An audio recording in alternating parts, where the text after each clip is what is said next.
Not the round table, sorry, I don't know what, the workshop. Oh, yeah. So this was the whole thing. I was disappointed in the way, in the manner that the information was presented. There's a lot of talk on cases, and they are not talking about the hospital that's for patients. They were trying to diversify well if they were. It's just like if you have common cold, the cases don't matter, right? It doesn't matter if there's a bunch of people with common cold if it's not serious. So I was disappointed in her delivery of the information. I think she was clear. This is not the Department of Health giving permission as much as it's just saying what the current CDC guidelines are. And the CDC is making guidelines for the whole country right now. But in our state, we have an open state. We don't have mask mandates. We don't have restrictions. And I was very pleased with Carl and Jamie and the questions that they brought forth. They brought forth a lot of our concerns that we emailed to them. We've spoken with them in person, and they asked some really tough questions, and I was really happy for the concerns they brought up because they asked the questions that we've all been They just need to really come in on is, why do we have to obey the CDC in order to send our kids to school? Why does that happen? Why do we have to provide those guidelines? Rebecca, at this point, do you think that the school board may change their mind and rescind their mask policy? I would love to say I would think so. I think that it's going to take a lot of hard convincing. I believe that some of them would be unwilling to vote for mask choice. My big message to them is if they, as a school board, recommend masks, like the CDC recommends masks, then they are following CDC guidance, and they leave it up to the parents to decide, and the families to decide if they want to wear them. And that's the big message we're trying to get across to them, is that if you recommend them, you're doing what the CDC says, is to recommend masks. The CDC doesn't mandate masks, they recommend masks, and that's what the school board needs to do. And you guys have been doing this for months now. I think the first time I met you guys was like, maybe back in the summer. I think, so, yeah. I know I think it was the end of October. The end of October. The end of October. Okay. I think is when we first met.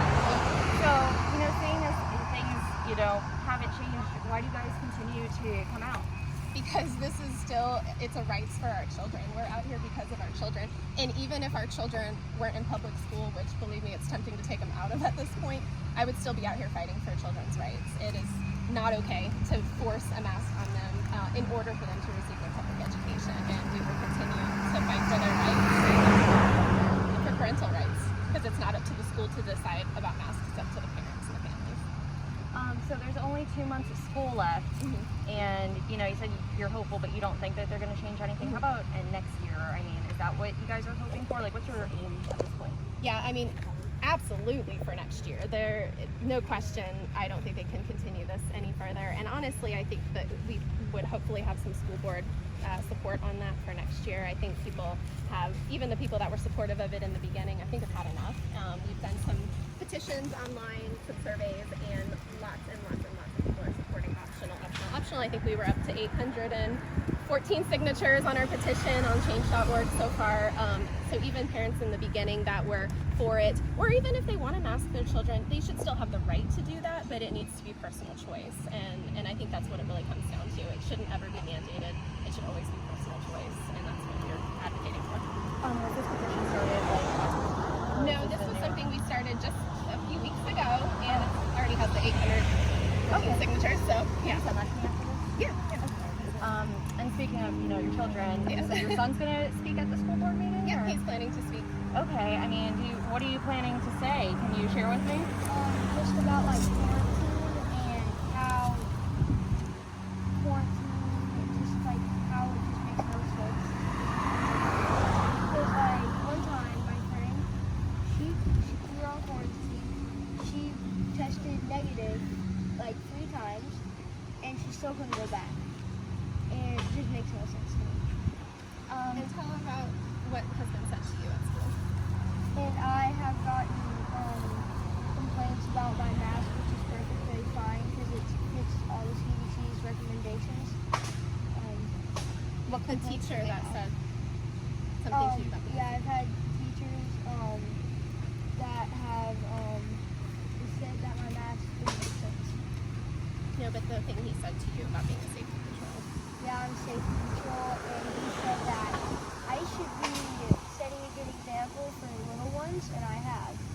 So Yeah, had his mask down when he was outside, 6 feet away from other people, and basically shamed him for not having his mask up as being an example to other kids. And this teacher has said something to him on multiple occasions. And that's one thing about this policy is that it just leads to, there's like this moralization around the mask. And so whatever people are deciding, they are, being judged for and shamed if they don't want to wear a mask or don't want to wear the mask the same way. The mask he's referring to is one that was crocheted. So it's breathable, because the most important thing for us is that he can breathe. And the others.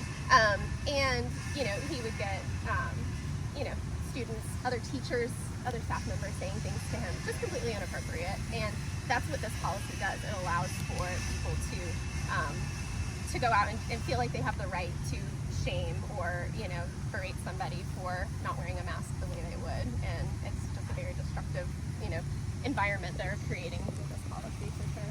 Okay, cool. I mean, I guess, Rebecca, some people may say, there's only 2 months of school left. Give it a rest. What do you say to those people? When something is not right and when something is not just, you don't just let it go. You don't just say, oh well, we're just going to go along with it. We're not going to defend the children anymore. We're just going to comply. It's not. We're not going to let it go. It's not okay, and we can't keep, just say, oh well, like we'll be out here every time to fight for our kids. All right. Well, those are my questions. Anything else you want to say? Any of you guys want to say anything? Anyone want to chime in? Buddy, do you mind touching that mask again?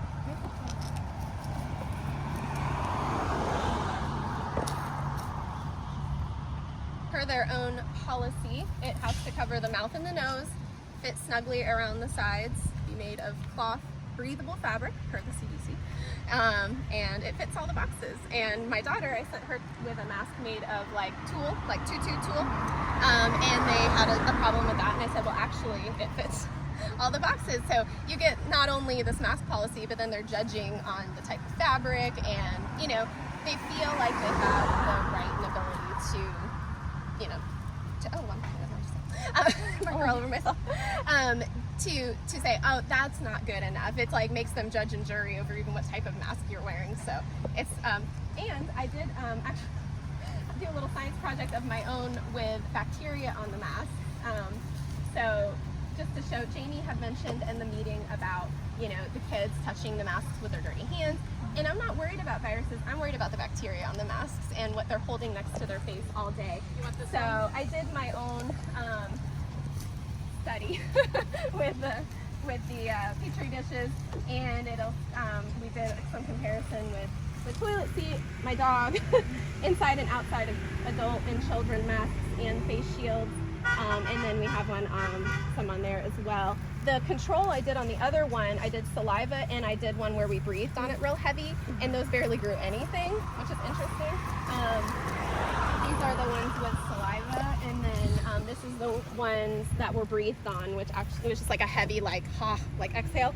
Didn't grow anything, but the ones, of course, with masks, shields, grew quite a bit of bacteria. 48 hours incubating. Big our instructions. So as I back away from here, I just want to let them finish their interview. Rebecca is actually a nurse. She did a Petri dish test here.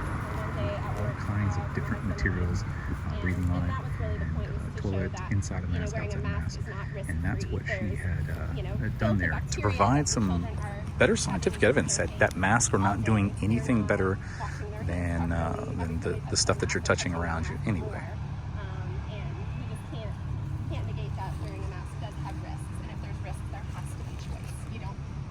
Even doctors don't mandate medications. They don't mandate medical devices. And here we have a school board mandating these things, and that's not okay.